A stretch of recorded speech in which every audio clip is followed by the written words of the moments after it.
नमस्कार साथियों, मैं रोहित मुकुल प्रगति पथ चैनल में आपका तहे दिल से स्वागत करता हूं। आइए हम लोग आज पढ़ेंगे बक्सर का युद्ध। और बक्सर का युद्ध आधुनिक भारत का एक यहाँ से टर्निंग पॉइंट होता है। अंग्रेज जो है पूरी तरह से बंगाल पर क्या कर लेते हैं, दीवानी के रूप में भी कब्जा कर लेते हैं बंगाल, बिहार और उड़ीसा के क्षेत्र में। एक बक्सर का युद्ध बहुत मायने रखता है मॉडर्न हिस्ट्री में। तो आइए हम लोग देखेंगे, इसके बाद हम लोग इलाहाबाद की संधि भी देखेंगे।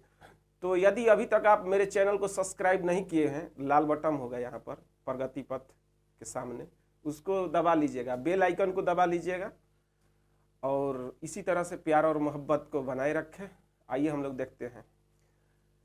चैन खो गइल बा हो कुछ तो हो गइल बा, चैन खो गइल बा हो कुछ तो हो गइल बा, तुहरा से मिलला के बाद हो, तुहरा से मिलला के बाद। इसी तरह से आप होले होले पूरी तरह से तैयारी को करिए, क्योंकि एग्जाम का डेट जो है ना फिक्स हो गया है। अलबला के पढ़िएगा, माथा जो है ना सनक जाएगा, बहुते पढ़ना है, इसलिए पूरी तरह से मियाज बना के पढ़ना है, एकदम टेंशना के नहीं पढ़ना है, मियाज बना के पढ़ना है। आइए हम लोग देखते हैं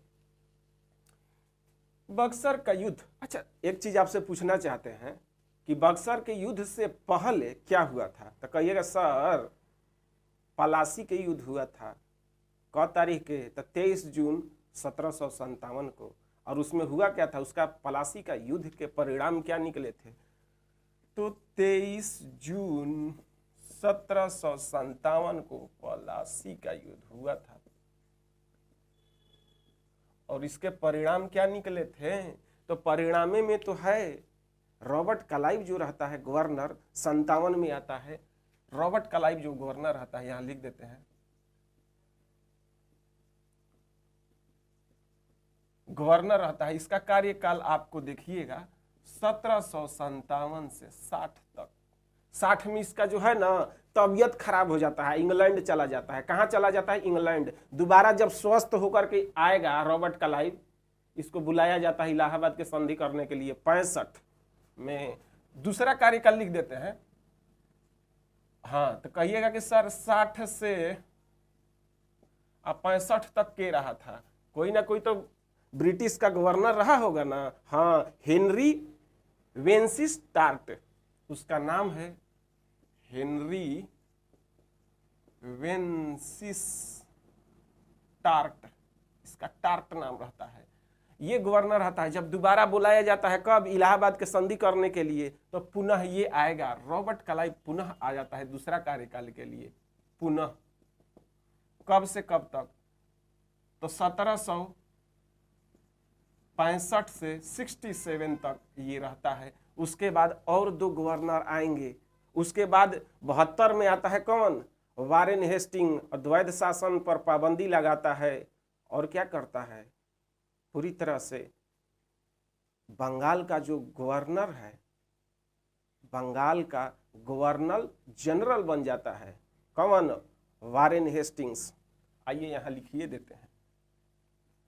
1772 में आएगा आपको वारेन हेस्टिंग,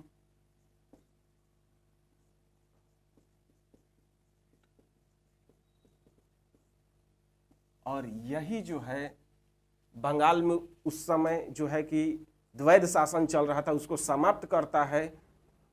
और बंगाल के गवर्नर को क्या बना दिया जाता है, बंगाल के गवर्नर को क्या बना दिया जाएगा, बंगाल का गवर्नर जनरल बना दिया जाता है।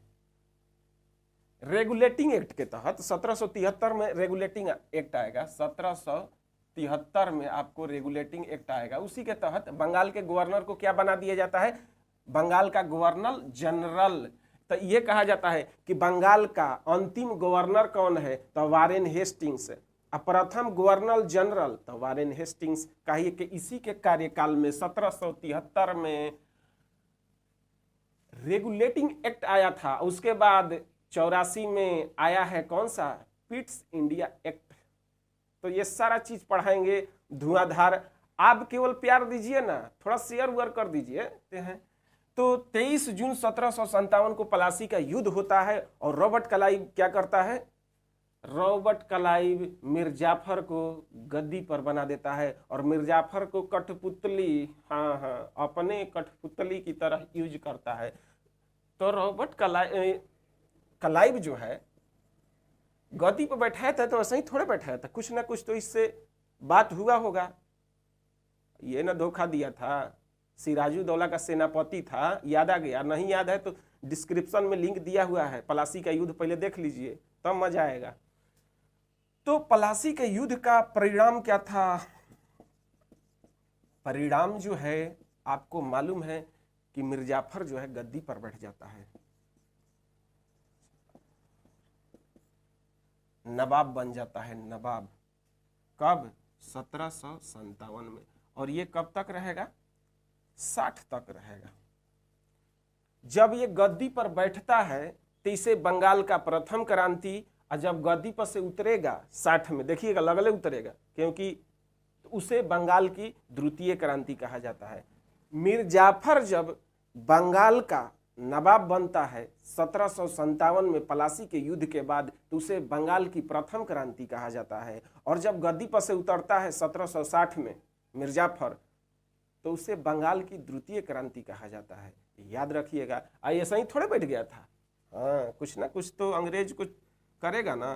तो ये जो है कि 24 परगना एक क्षेत्र है, उसका दीवानी दे दिया था अंग्रेजों को। 24 परगना का क्या दे दिया था? तो दीवानी दे दिया था। दीवानी, मैं दीवान, वो दीवानी नहीं, दीवानी मतलब कि आय का जो है वो स्रोत, जो लगान वगैरह टैक्स आता था, तो वो टैक्स अब 24 परगना एक क्षेत्र है, आज भी है बंगाल में जाइएगा तो वहां का टैक्स अब अंग्रेज के झोली में जा रहा था। इसके अलावा 50 लाख रुपया भी दिया था, 50 लाख पाउंड जो है कैश भी दिया था। ये किसको? उस समय के गवर्नर कौन था? रॉबर्ट क्लाइव को दिया था। पूरा लगातार धके दुह रहा था। अंग्रेज लोग मिर्जाफर को क्या कर रहा था? ई दे दो, ऊ दे दो, पूरी तरह से, हाँ कठपुतली है ये था। देते देते हुआ क्या कि बंगाल का पूरी तरह से खजाना ही खाली हो गया। बंगाल का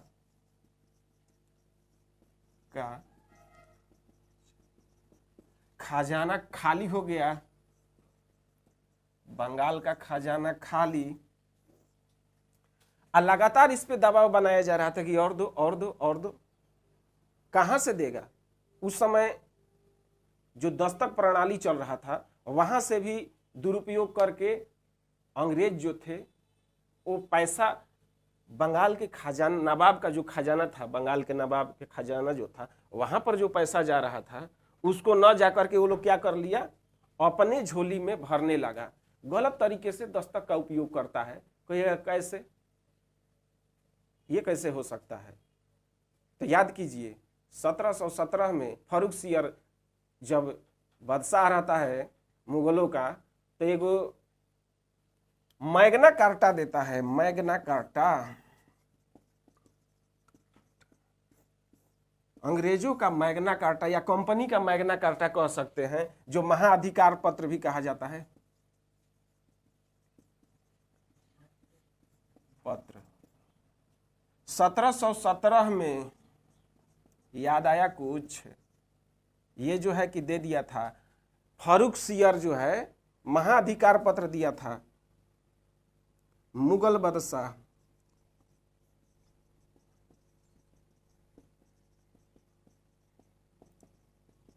फारूक सियर। इसके दरबार में याद आपको दिलाते हैं, जब मैं ब्रिटिश ईस्ट इंडिया कंपनी पढ़ा रहे थे तो फारूक सियर के दरबार में, फारूक सियर कब से कब तक गवर्नर रहता है? तो 1713 से 19 तक। 1715 में इसके दरबार में एक मिशन आता है। उस मिशन का क्या नाम था? जॉन सरमन के नेतृत्व में एक मिशन आया था। क्योंकि ये लोग को ज्यादा फायदा उस तरह से नहीं हो रहा था, तो नवाब के पास आया था कि कुछ और जो है क्षेत्र को क्या किया जाए, लिया जाए। अभी मैं बक्सर का युद्ध नहीं पढ़ा रहा हूं, वहां मत जाइए, कहानी को समझिएगा तो सब चीज निकल के आ जाएगा। एक हैमिल्टन आया था और एक ख्वाजा सयूद।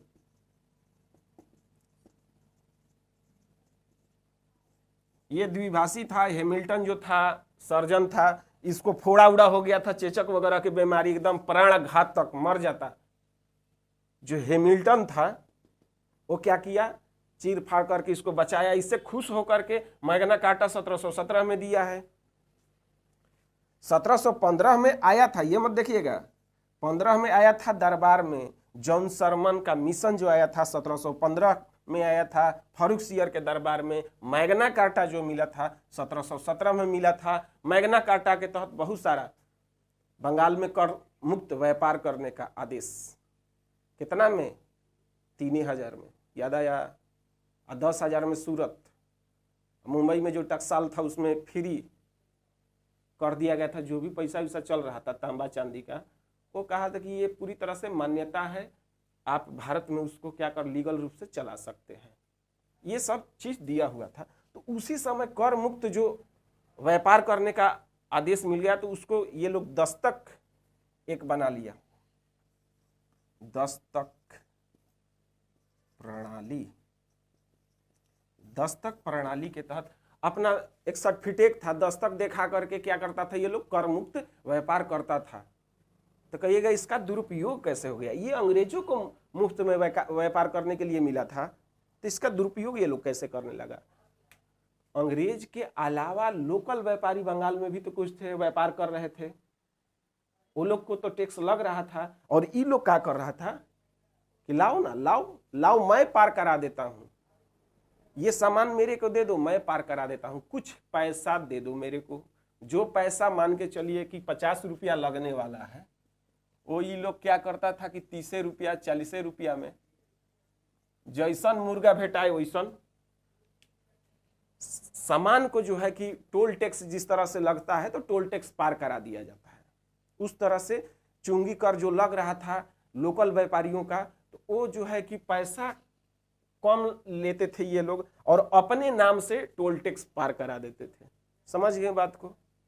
तो इसमें क्या होता कि लोकल व्यापारी को भी 50 रुपया नहीं देना पड़ता था, कम पैसा लगता था, फायदा हो जाता था। और ये लोग के डायरेक्ट जो अंग्रेज अधिकारी थे उनके पास ये पैसा चला जाता था। अगर दस्तक प्रणाली का दुरुपयोग नहीं समझ में आया है तो ऐसे समझ लीजिए, जैसे आप हैं एक रेलवे कर्मचारी, तो रेलवे में आपको आने जाने के लिए मान के चलिए आपको पास दे दिया है, जो कि ट्रेन की यात्रा आपको कर सकते हैं पास दिखा करके, बिल्कुल मुफ्त। लेकिन अब आपको जब मन में कुछ लालच समा जाएगा तो उस पास का क्या करिएगा? हमको जाना है यहाँ से मान के चलिए पटना, सासाराम से हमको पटना जाना है तो किराया लगेगा। आपने क्या किया कि इतना किराया, कुछ पैसा हमसे लेके अपना पासवा दे दिए कि सर जाइए ना, घूम के आ जाइए, हमारा पास है। तो जो पैसा लगता था वाजिब, उससे कम आप हमसे लीजिएगा, हमको भी फायदा होगा और आपको डायरेक्ट झोली में चला जाएगा पैसा।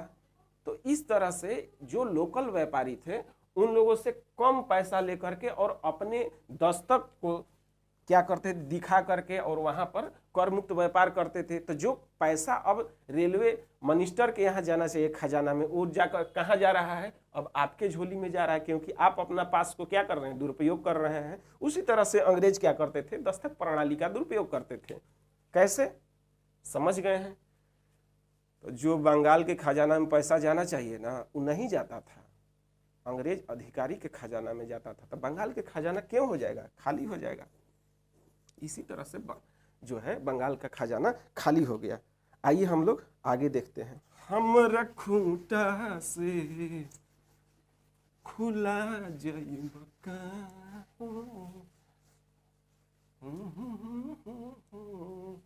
ला ला ला ला ला। तो पलासी के युद्ध का परिणाम भी देख लिए क्या हुआ। उसके बाद बेदरा के युद्ध भी होता है। बेदरा के युद्ध में डचों को अंग्रेज बुरी तरह से पराजित कर देते हैं। कब? तो ये आपको नवंबर 1759 में हुआ है। और 60 में फ्रांसीसियों को भी बुरी तरह से पराजित कर देते हैं। वो कौन सा युद्ध है? 1760 में वांडीवास का युद्ध होता है और फ्रांसीसियों का भी पतन हो जाता है। राजनीतिक कैरियर दोनों कंपनियों का समाप्त हो जाता है, डचों का भी और फ्रांसीसियों का भी। दोनों यूरोपीय कंपनी पूरी तरह से पतन पतन पतन हो जाता है और एक कंपनी यहां से पूरी तरह से ग्रोथ करने लगती है, दिन दुना और रात चौगुना। उस कंपनी का नाम है ब्रिटिश ईस्ट इंडिया कंपनी, जो इंग्लैंड से आया था। आइए हम लोग देखते हैं होता क्या है कि मिर्जाफर तो गद्दी पर बैठ गया था, बहुत सारा चीज ये लोग दूहते दूहते बंगाल की खजाना खाली कर दिया था। 1760 में होता क्या है, तबीयत खराब हो जाता है रॉबर्ट क्लाइव का। रॉबर्ट क्लाइव बीमार हो जाता है, इंग्लैंड जाता है दवाई कराने और कार्यवाहक गवर्नर के रूप में हालवेल बनता है। हालवेल कुछ दिन तुरंते वेंसिस्टार्ट आपको बन जाएगा। हेनरी वेंसिस्टार्ट,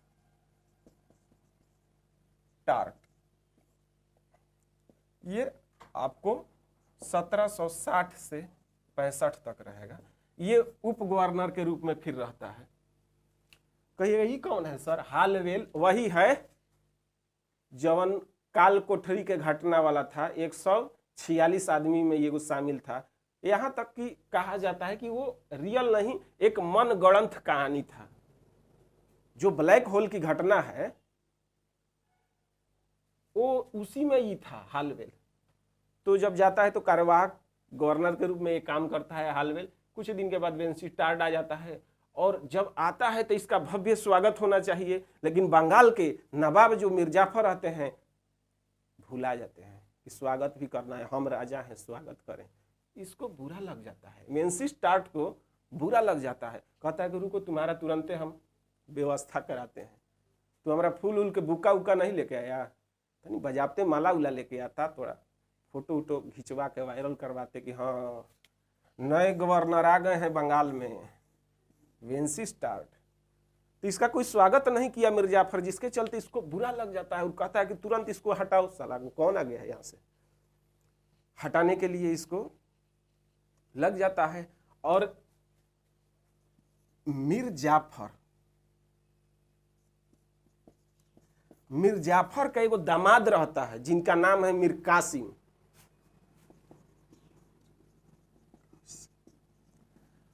मिर्जाफर के दामाद रहता है मीर कासिम। उसको क्या बना देता है?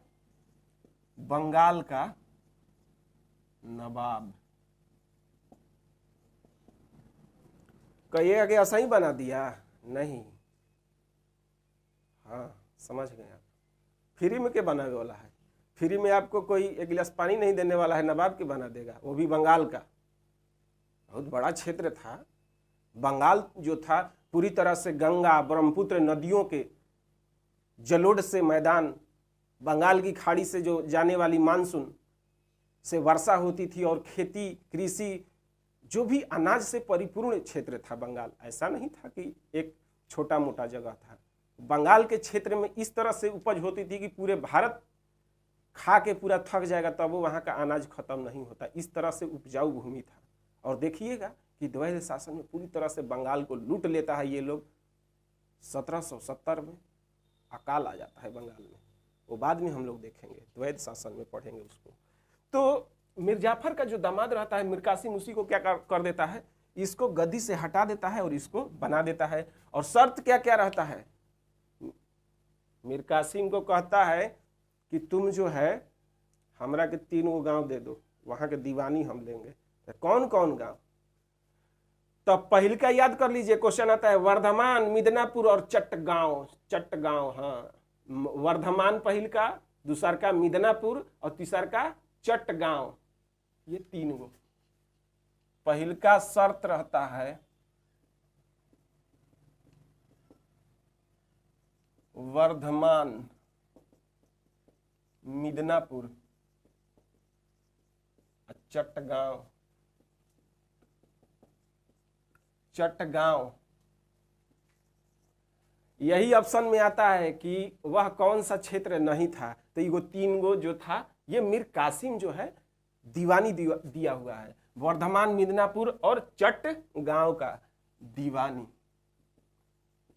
दीवानी दे देता है भाई मेरे। और यह पूरी तरह से उपजाऊ क्षेत्र था। देखिएगा तो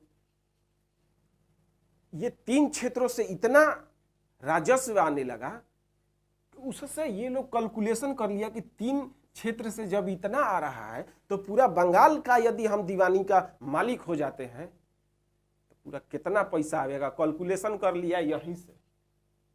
तो सबसे बड़ा कारण है कि वो लोग का आंख खुल गया यहीं से कि 3 क्षेत्र का दीवानी इतना आ रहा है, इतना आइए रहा था।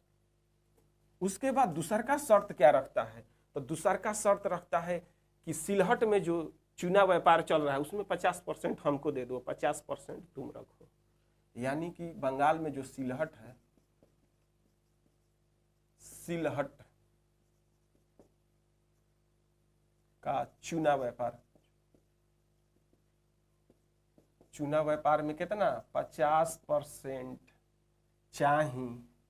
और तीसरा का कुछ माल पानी भी दो, नगद नारायण बहनी उहनी कराओ। अभी आए हैं हम, वेंसी स्टार्ट कर रहा है कि अभी तुरंते आए हैं, कुछ बहनी कराओ। तो 50 लाख रुपया कितना देता है? वेंसी स्टार्ट को मिलता है। खाली वेंसी स्टार्टे नहीं लेगा, इहो लेगा। हलवेलवा का कम काम कैला है, हलवेलवे तो मेन जान ले है ये सब के।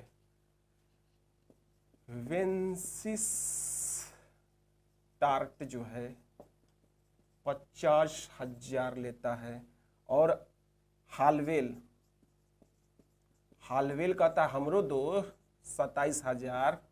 और जो कंपनी के अन्य जितने भी सदस्य थे वो भी लेते हैं, वो कितना तब 25,000। ये सब घूस ले रहा है, घूस जिसको हम लोग घूस बोलते हैं, ब्लैक मनी। कहता है कि देखो बंगाल का जो हटा दिए है मिर्जाफर को, उसको भी कुछ दो, उसको भी खुश रखना जरूरी है ना। तुम्हारे सारे न है, तुम बहनोई हो तो तुम्हारा उसार है, 15,000 महीना उसको देना पड़ेगा। ठीक बा। यानी कि मिर्जाफर को क्या मिलता है? 15,000 पर मंथ। तो इस तरह से जो है कि वेंसी टार्ट जो गवर्नर रहता है उसके और मीर कासिम के बीच एक संधि होता है। कहिए संधि नहीं, दोनों के बीच वार्तालाप होता है। और इसी के तहत उसको खुश करने के लिए जब ये बोलता है तो वो भी अपना मांग करता है, कहते ठीक है इतना सारा चीज तो हम दे देंगे, वर्धमान, मिदनापुर, चटगांव का दीवानी भी दे देंगे, सिलहट में 50% चूना व्यापार में जो होगा वो भी दे देंगे, ऐसा पैसा वैसा सब दे देंगे। हमको भी कुछ आपसे उम्मीद है। बोले क्या, जो मांगना है मांग लो। बोले कि हमारे आंतरिक मामला में हस्तक्षेप नहीं करिएगा। क्या चीज? मीर कासिम ने भी कुछ मांगा। मीर कासिम के क्या मांग था?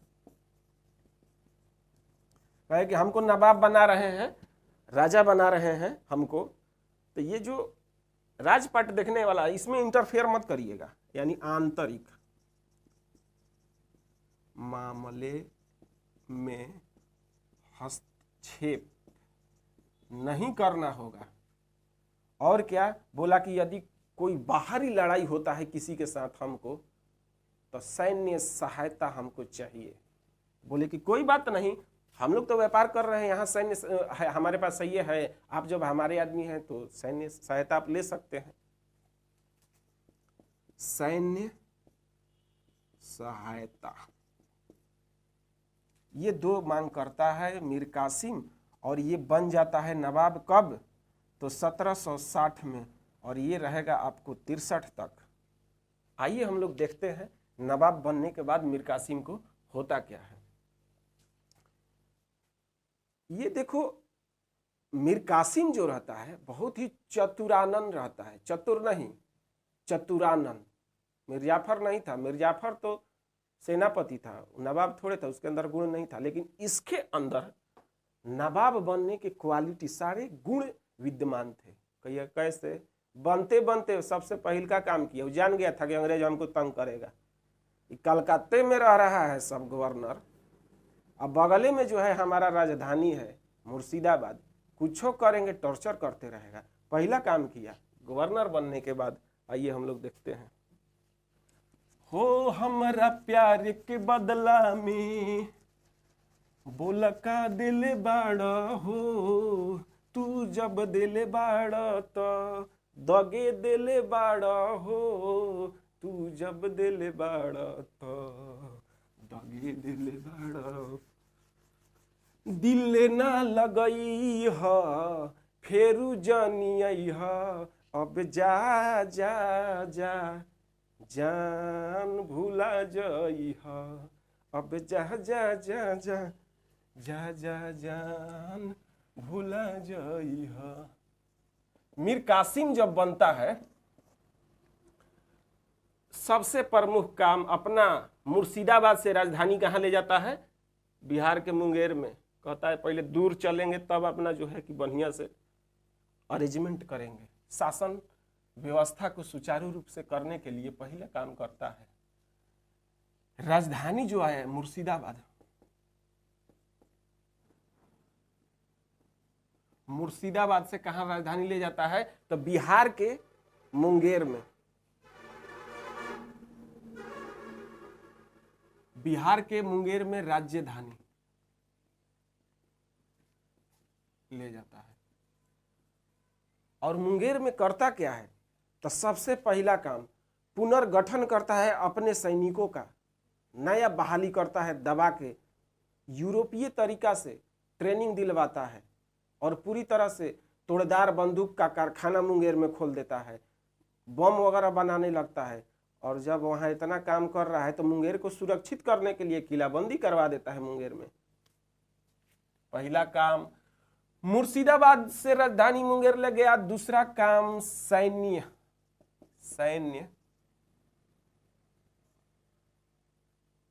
पुनर्गठन एवं यूरोपीय तरीके से पद्धति से प्रशिक्षण, ट्रेनिंग दिलवाता है। और ट्रेनिंग के लिए अंग्रेज अधिकारी दूगो रहता है, गुरगिन खां और मोहम्मद तकी खां, ट्रेनर रहता है। गुरगिन खां और मोहम्मद तकी खां। और एक और रहता है समरू अधिकारी रहता है, जर्मन अधिकारी।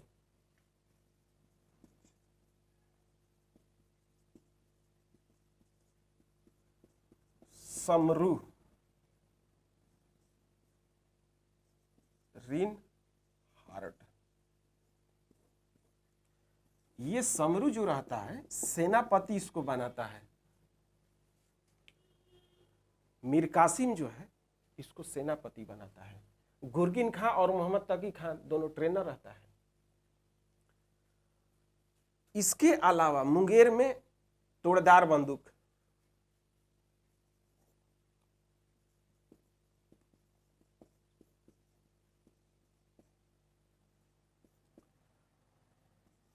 और बारूद कारखाना खोल देता है, सब पूरा बनने लगता है। जब भी लड़ाई होगा ये सब के आधुनिक ये है। भाला और बरछा से कब तक लड़िएगा, इसको पता चल गया था मीर कासिम को, कहा कि नहीं अब जो है कि वेपन से लड़ा जाएगा। इसके अलावा इतना काम कर रहा है, सेना को पुनर्गठन कर रहा है, पूरा मजबूत कर रहा है, राजधानी अपना मुंगेर इसी के लिए ले गया था। इसके अलावा कुछ तो पैसा का खर्चा है इतना काम करने में, किलेबंदी करवा रहा है, मुंगेर का किलेबंदी।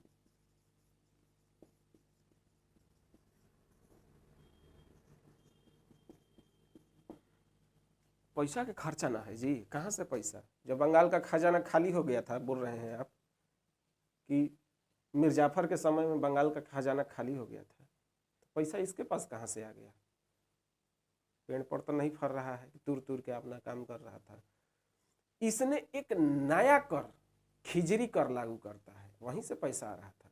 तो ये खिजरी कर क्या है? खिजरी कर क्या है तो जान लीजिए। खिजरी कर जो है, फिजूल खर्ची जो अधिकारी कर रहे थे पैसों का, उस पर रोक लगा दिया और उसको कहा कि आप लोग हमको यहाँ खजाना में जमा कीजिए खिजरी कर के रूप में। यानी कि खिजरी कर लागू किया।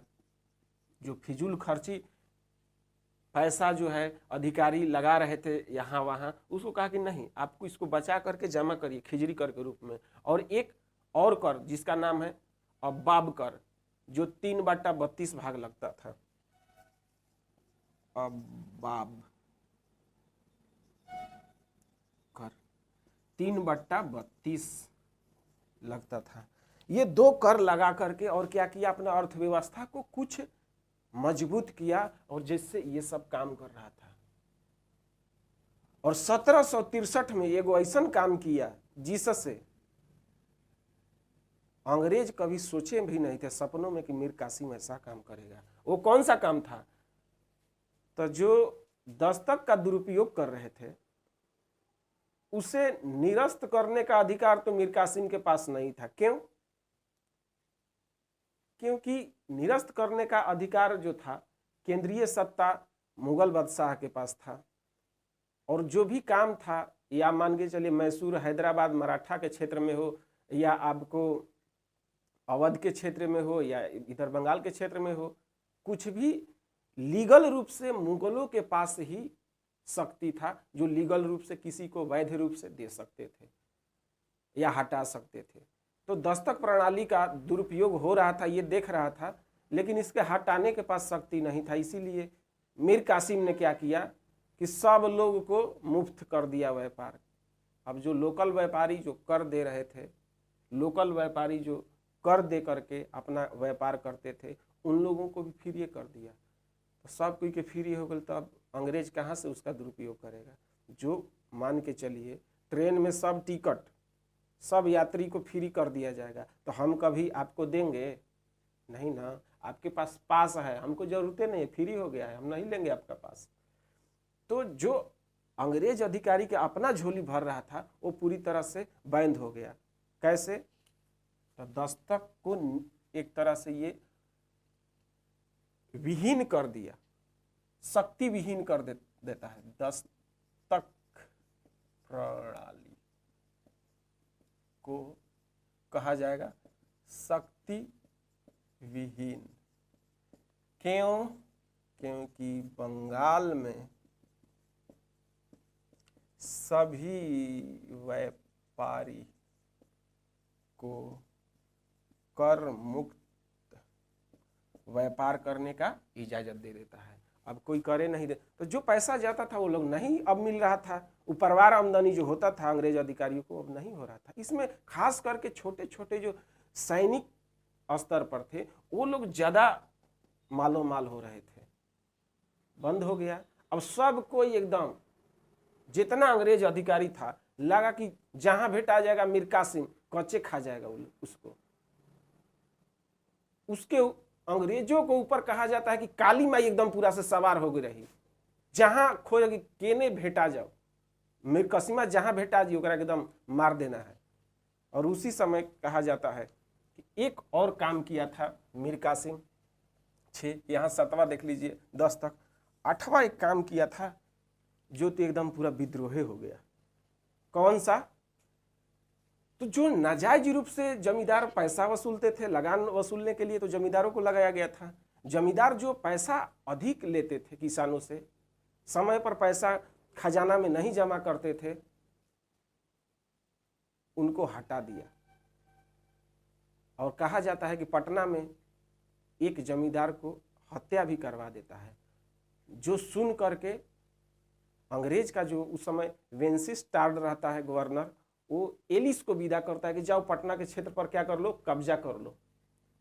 एलिस आता है यहाँ पर 148 लोगों के साथ। अंग्रेज के कुछ सैनिक आते हैं लगभग 148, 146 वाला नहीं, 148 ये अलग है। इहो विदा कर देता है। मीर कासिम भी विदा करता है अपना सेनापति समरू को, और समरू के नेतृत्व में 148 लोगों की हत्या होता है, जिसे पटना हत्याकांड के नाम से जानते हैं। 148 अंग्रेज सेना, जिसमें कौन था? एलिस भी था। हत्या होता है, जिसे किसे पटना हत्याकांड के नाम से जाना जाता है। ये घटना आपको 1763 में हुआ, और इसी घटना को सुन करके बंगाल के नवाब मीर कासिम को पद से हटा दिया जाता है, और उस पद पर पुनः मीर जाफर को बैठा दिया जाता है। यानी कहिएगा कि मीर जाफर फिर दोबारा बन गया। कब? 63 में, और 63 से 65 तक ये रहता है। 65 के स्टार्टिंग में ही तबीयत खराब होने के कारण मीर जाफर की मृत्यु हो जाएगी। लेकिन उससे पहले हम लोग आइए देखते हैं यहाँ क्या होता है। पटना हत्याकांड तो आप समझ गए क्यों हुआ। एलिस के नेतृत्व में जो सेना आए, पूरी तरह से समरू जो सेनापति रहता है मीर कासिम का, वो हत्या करवा देता है। और ये आए क्यों थे? तो बताए ना कि पटना में आपको एक थे पटना के जमींदार राम नारायण।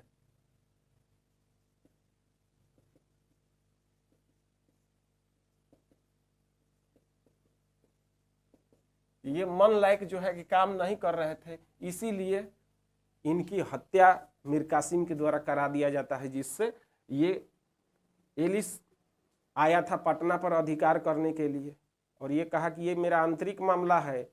वेंसी स्टार्ड आप गवर्नर हैं, गवर्नर बन के रहिए, ये मेरा आंतरिक मामला, इसमें मत आइए। और ये आ जाता है आंतरिक मामला, क्योंकि जो वार्तालाप हुआ था उसका उल्लंघन होता है, और यही मेन कारण बनता है बक्सर का युद्ध का। और उसी समय से भागने लगता है। इसको खोजते खोजते 1763 में ही 3 युद्ध लड़ा जाता है। कौन कौन? तो पहल का लड़ा जाता है कटवा का युद्ध, गिरिया का युद्ध और सूती का युद्ध। कटवा का युद्ध और गिरिया का युद्ध और सूती का युद्ध। और फिर अगला साल 1764 में, कहिएगा बक्सर नहीं, बक्सर से पहले उदय नाला का युद्ध, जिसमें बुरी तरह से पराजित हो जाता है। ये सारे युद्ध में मीर कासिम जो है पराजित हुआ है। ऐसा नहीं, पूरी तरह से पराजित हो जाता है। यहाँ उदय नाला का युद्ध में पराजित होने के बाद भाग जाता है कहाँ? अवध के नवाब के पास। अवध का नवाब शुजाउद्दौला रहता है, और वहां भाग के जाता है। आइए हम लोग देख रहे हैं। तो मीर कासिम जो है 3 युद्ध करता है। 1763 में कटवा का युद्ध होता है, और 63 में ही गिरिया का युद्ध, और 63 में ही सूती का युद्ध, और 1764 में आपको होता है उदय नाला का युद्ध।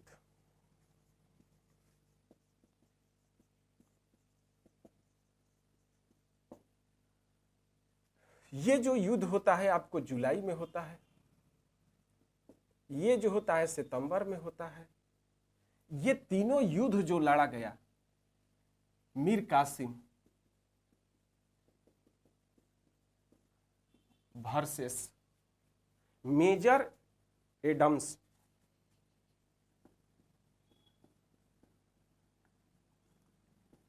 ये अंग्रेज अधिकारी था।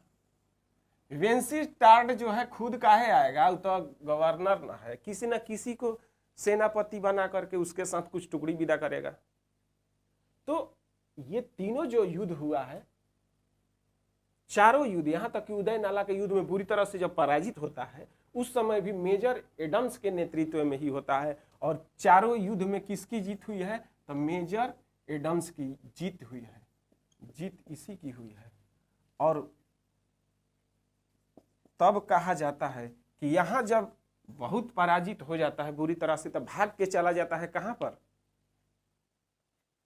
अवध के नवाब सुजाउदौला के पास।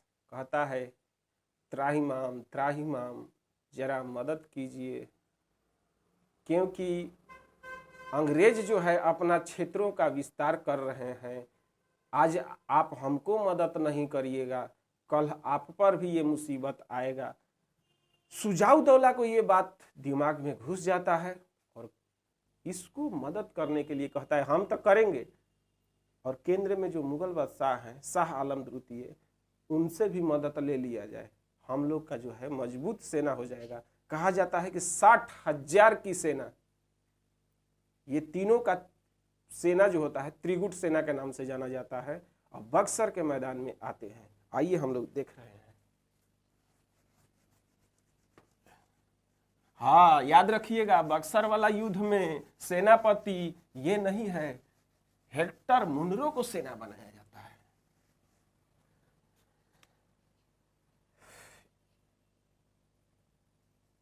अवध के नवाब कौन रहता है, तो सुजाउदौला।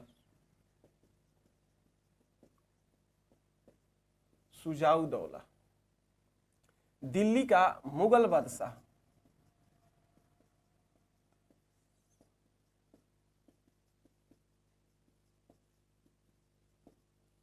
कौन रहते हैं, शाह आलम द्वितीय।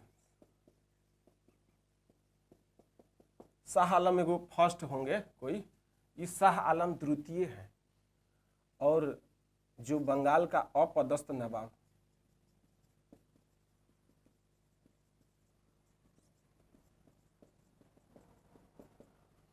इसका नाम रहता है मीर कासिम, यह ना भागल था। ये तीनों मिल करके एक सेना बनाता है जिसका नाम रहता है 60,000 की सेना रहता है। तीनों का सेना जो रहता है, बंगाल के जो मीर कासिम था उसको तो पद से हटा दिया है, लेकिन मुंगेर वाला जो सेना का गठन किया था, कुछ तो सेना मीर कासिम के पास भी था, वो सेना लेके गया था अपने साथ, 60,000 की सेना।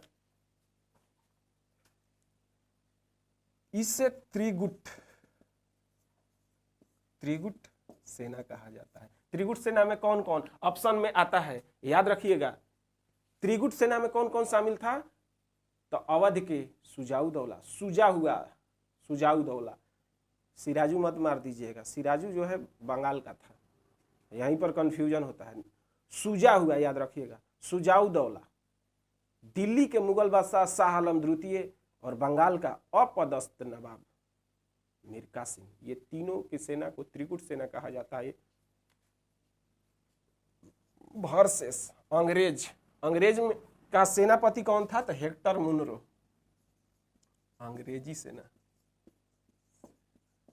इसका सेनापति कौन था, यहां लिख देते हैं, हेक्टर मुनरो। और जीत गए कौन, हेक्टर मुनरो की सेना को क्या मिलता है, जीत। यह युद्ध बक्सर के मैदान में हुआ था, इसीलिए बक्सर का युद्ध के नाम से जाना जाता है। ये अवध के बगले में ना है बक्सर, ये तीनों सेनाएं जो है ना बक्सर के मैदान में आकर के 22 अक्टूबर 1764 को लड़ती है, इसीलिए इसे बक्सर का युद्ध के नाम से जाना जाता है, जिसमें जीत अंग्रेजों की हुई। अंग्रेजों का पूछता है कि सेनापति कौन था, तो हेक्टर मुनरो। उस समय गवर्नर कौन था, तो वेंसिस्टार्ट, याद रखिएगा, गड़बड़ाइएगा नहीं। बक्सर का युद्ध कब हुआ था, तो 22 अक्टूबर 1764। कभी कभी 22 अक्टूबर नहीं रहेगा तो 23 भी मार सकते हैं, क्योंकि 23 को परिणाम जो हुआ था, तो 22 ही रहता है अधिकतर। 22 अक्टूबर 1764 को बक्सर के मैदान में जो युद्ध हुआ, त्रिगुट सेना की हार हुई और अंग्रेजों की जीत हुई। अंग्रेजों का नेतृत्व सेनापति का हेक्टर मुनरो के द्वारा किया जा रहा था, और उस समय गवर्नर था वेंसिस्टार्ड, हेनरी वेंसिस्टार्ड। तो ये आपका बक्सर का युद्ध हुआ। बक्सर के युद्ध का परिणाम क्या हुए, परिणाम में यदि देखिएगा तो पूरी तरह से दीवानी जो था अंग्रेजों के हाथ में आ जाता है और एक संधि किया जाता है। ऐसे ही नहीं, लीगल रूप से संधि करने के लिए बुलाया जाता है। अक्टूबर नवंबर दिसंबर खत्म, एक नया साल आएगा। 1765 में इलाहाबाद की संधि की जाती है। इलाहाबाद में 2 संधियां की जाती है जिसे इलाहाबाद की संधि के नाम से जानते हैं। आइए हम लोग देखते हैं। कहिएगा कि शाह आलम द्वितीय को क्या किया गया था, इससे भी संधि की गई है। दिल्ली के जो शासक थे तो इनसे 12 अगस्त 1765 को संधि की गई है, जिसे इलाहाबाद की प्रथम संधि कहा जाता है।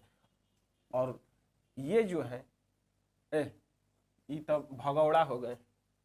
ये जैसा ही हारते हैं बक्सर के युद्ध में 9-2-11 पते नहीं चलत, अज्ञात में कहा जाता है कि प्रवास में इनकी 1777 में मृत्यु हो गई थी। मीर कासिम भगले भगले छुपले छुपले चल रहा था, 1777 में इसकी मृत्यु हो जाती है। ये तो बस अपदस्थ नवाब है, तो इससे कौन सी संधि होगा? संधि इनसे होगा। बरियारे संधि किया जाता है इनसे भी। इनसे किया जाता है 16 अगस्त 1765 में। 4 दिन बाद जो है इनसे होता है 1765। तो जो दिल्ली में मुगल बादशाह शाह आलम द्वितीय से संधि होती है उसे इलाहाबाद की प्रथम संधि कहा जाता है 12 अगस्त 1765 को। और 4 दिन बाद 16 अगस्त 1765 को अवध के नवाब से जो संधि होती है उसे इलाहाबाद की द्वितीय संधि कहा जाता है। तो क्या संधि में था, आइए जरा देखते हैं। इलाहाबाद की प्रथम संधि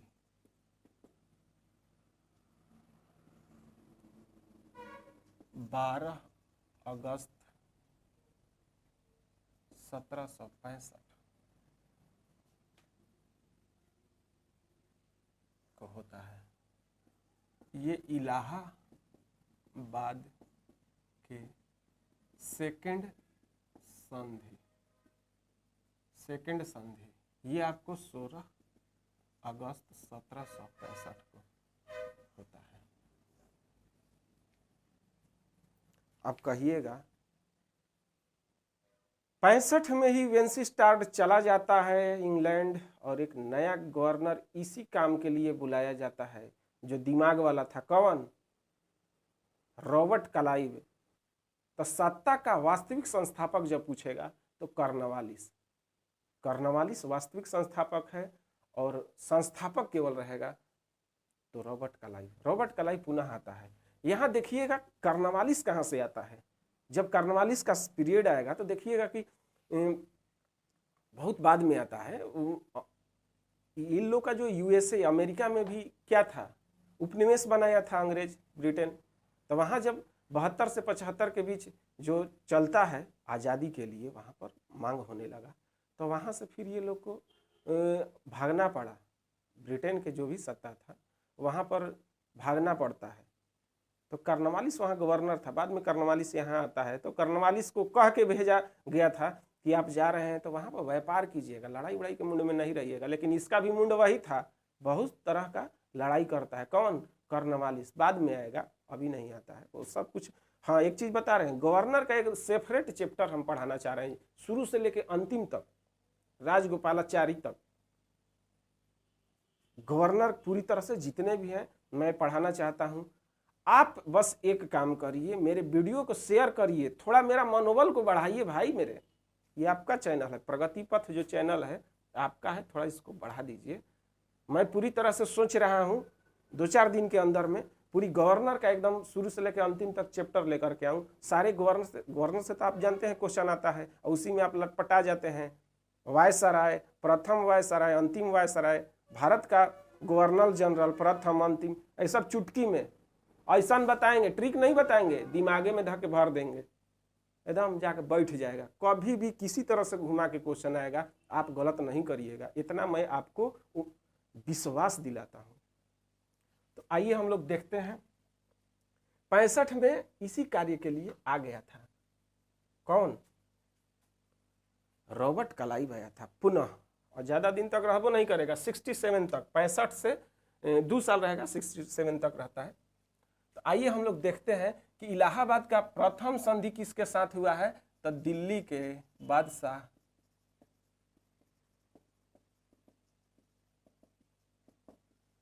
शाह आलम द्वितीय से हुआ है।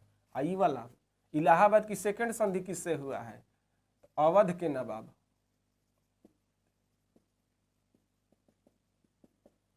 शुजाउद्दौला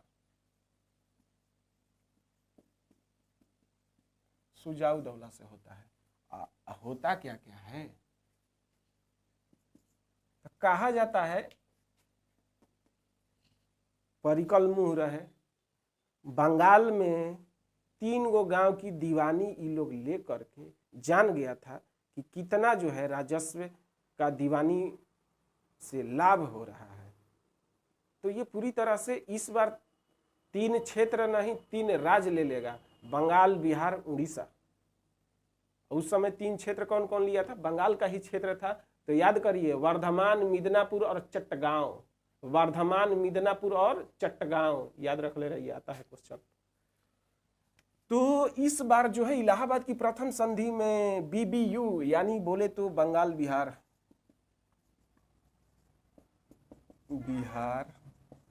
और उड़ीसा, यू से उड़ीसा की दीवानी,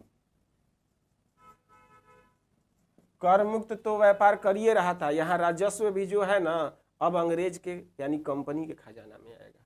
दीवानी का ये वसूलने का अधिकार इस शाह आलम द्वितीय कर है कि इतना बड़ा का क्षेत्र है जहां से बहुत सारा आमदनी आ रहा है, अनाज होता है, पूरे भारत जो है खा सकता है, हम नहीं देंगे, नाकुर नुकुर नाकुर नुकुर। बोले कि टेंशन मत लीजिए, आपको भी हम एगो क्षेत्र दे रहे हैं। अब कौन सा क्षेत्र, तो पहले हम मांगेंगे अवध के नवाब से इलाहाबाद और काड़ा यानी मानिकपुर जिसको कहा जाता है, इलाहाबाद और काड़ा का क्षेत्र मांग करके हम अवध के नवाब से और आपको दे देंगे, आप वहां से अपना काम चला लीजिएगा।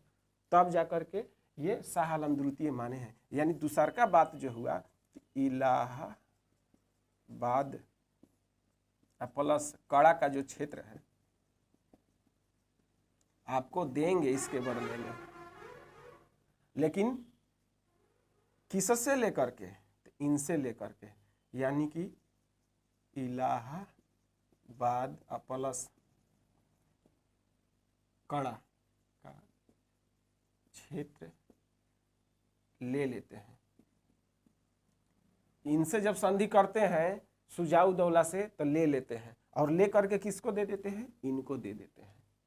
अब कहिए ऐसे क्यों किए, ये बंगाल, बिहार, उड़ीसा एक ही तरफ था, इलाहाबाद जरा दूर पड़ जाता है, और वहां से पूरी तरह से बंगाल में ये लोग अंग्रेजों का कब्जा था, तो सोच रहा था कि हमका जो क्षेत्र है पूरी तरह से सेपरेट रहे और यहीं से हमारा राजस्व आते रहे। इलाहाबाद बहुत दूर पड़ जाता है। तीसरा का बोले कि आप अब पेंशन पर हो जाइए, ये सब छोड़िए, आपको हम पेंशन देंगे। यानी कि उसी समय से शाह आलम द्वितीय के समय से ही अंग्रेजों जो मुगल बादशाह थे उनको पेंशन पर रखा जाता है। पेंशन पर हो गए, 50,000 का पेंशन इनको मिलता है। और कहते हैं एक जो उत्तरी सरकार वाला क्षेत्र है वो हमको दे दीजिए। वो ले लो, सब तो ले लिया, छोड़ा कौन सी, ये ले लिया।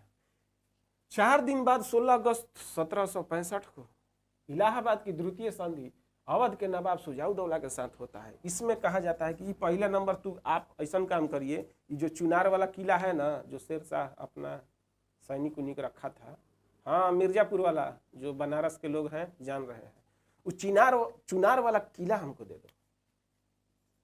चुनार का जो है चुनारगढ़ या चुनार का किला क्षेत्र ये दे दो। यहाँ पर सैन्य व्यवस्था जो है अब हम लोग अवध में रखेंगे। इसके अलावा इलाहाबाद और काड़ा का क्षेत्र लेकर के तो दे देता है इनसे लेकर के। और तीसरा, हम लोग अब यहाँ पर अवध के क्षेत्र में कर मुक्त व्यापार करेंगे, खास करके बनारस और गाजीपुर के क्षेत्र में, यानी अवध में कर मुक्त व्यापार। और इसके अलावा और क्या करते हैं, युद्ध में, बक्सर के युद्ध में बहुत घाटा हुआ है, बहुत सारे हरजाना जो है 50 लाख रुपया हरजाना। अब कहिएगा कि इनसे नहीं लिए, नहीं, इनसे कैसे ले लेंगे, इनको खुश रखेंगे तभी ढेर जो है कि लीगल रूप से, वैध रूप से अभी लेना है ना, शक्ति, बहुत सारा चीज लेना है, इसलिए केंद्रीय सत्ता पर ज्यादा जो है यहाँ दया भाव दिखाते हैं और यहाँ पर कोई दया भाव नहीं दिखाते हैं। 50,000 हरजाना भी ले लेते हैं और यहाँ पेंशन जो दे रहे हैं 26,000 कर लीजिएगा, डायरेक्ट कर लीजिएगा, 26,000 देते हैं। तो यही इलाहाबाद की फर्स्ट संधि, इलाहाबाद की सेकंड संधि। इलाहाबाद की फर्स्ट संधि में बीबीयू का क्या कर लेते हैं, दीवानी ले लेते हैं। इलाहाबाद और काड़ा का क्षेत्र इनको देते हैं, पेंशन पर कर दिया जाता है।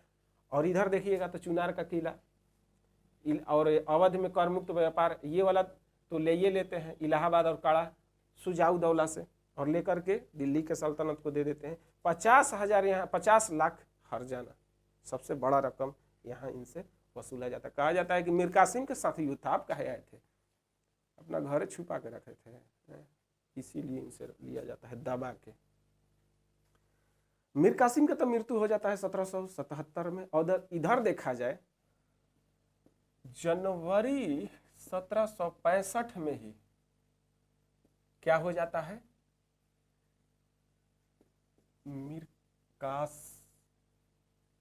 मीर जाफर का मृत्यु हो जाती है और इसका पुत्र जो है उसको गद्दी पर बैठा दिया जाता है, बंगाल की गद्दी पर। चाहता ये लोग तो अपना अधिकार में भी बंगाल को ले लेता, लेकिन ये लोग लीगल रूप से अभी हड़बड़ाता नहीं है।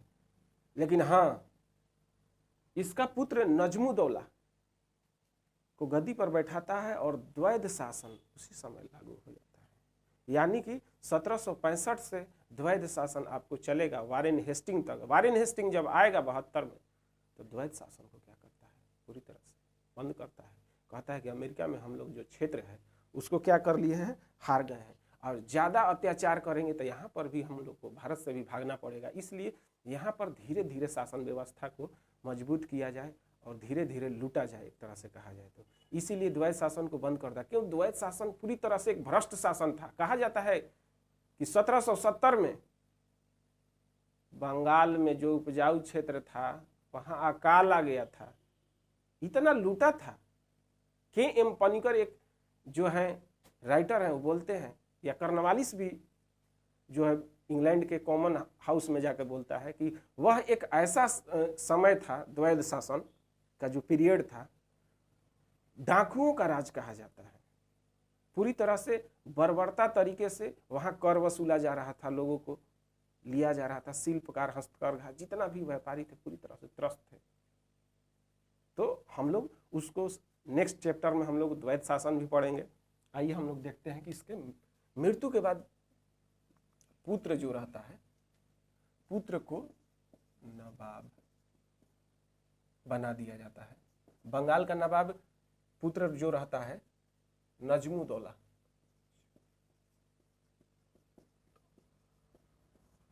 नजमुद्दौला बन जाता है। और इसी के समय जो है द्वैध शासन लागू होता है। और ज्यादा दिन तक नहीं, 1 साल रहेगा, इहो टपक जाता है।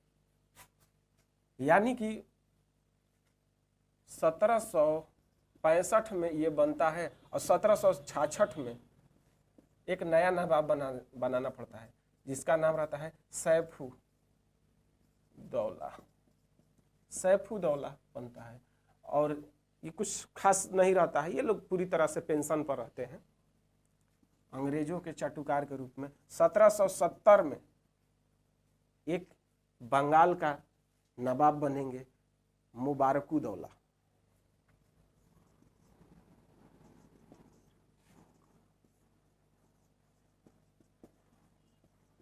मुबारकुद्दौला जो 1770 से 75 तक रहेंगे। और यही बंगाल के अंतिम नवाब थे। पूछेगा प्रश्न बंगाल के अंतिम नवाब, तो मुबारक उदौला ये क्या रहते हैं? बंगाल के अंतिम नवाब रहते हैं। बंगाल के अंतिम नवाब रहते हैं। ये सारे लोग पेंशन पर रहते हैं। यहां आप देख रहे हैं कि मिर्जाफर भी क्या था, 15,000 पेंशन मिल रहा था इसको, लेकिन पूरी तरह से मंथली था इसका। लेकिन ये जब बनता है तो इसको लगभग 53 लाख सालाना दिया जाता है। जब आता है तो ये लोग कुछ कर नहीं रहा था, इसलिए कहा कि ना 53 लाख रुपया इनको देंगे। कहाँ है, कुछ कर रहे हैं?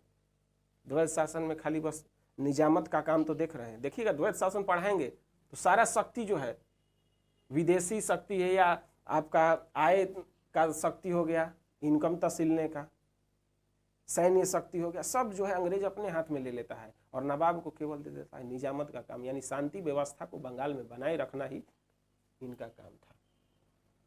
ये सब पेंशन पर आते हैं, पेंशन पर आते हैं। इनको जो मिलता है सीधे एकदम कहिए था 12 लाख रुपया। कहाँ 53, कहाँ 12 है। इनको तो और कम 10 लाख सालाना मिलता है। ये लोग पेंशन पा गए। तो ये ध्यान रखिएगा कि बंगाल का अंतिम नवाब मुबारक उदौला और बंगाल का प्रथम नवाब मुर्शिद कुली खां, जिसे स्वतंत्र बंगाल का प्रथम संस्थापक भी कहा जाता है। तो बंगाल का प्रथम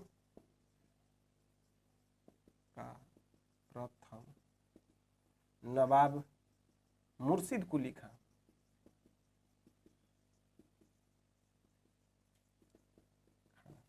और अंतिम मुबारकुदौला। ऑप्शन में रहेगा अलीवर्दी खां, सिराजुदौला, गड़बड़ाइएगा नहीं। सिराजुदौला का नाना है अलीवर्दी खां, ये लोग नहीं करता है। तो इसी तरह से आप बने रहिए। हम लोग आज जो पढ़े हैं बक्सर का युद्ध 1764 और इलाहाबाद की संधि 1765। क्लास कैसा लग रहा है कमेंट में जरूर बताइएगा और शेयर करिए दबा के। प्रगति पथ चैनल को यदि अभी तक सब्सक्राइब नहीं किए हैं तो लाल का बटन के दाब के सब्सक्राइब करिए। जय हिंद, जय भारत।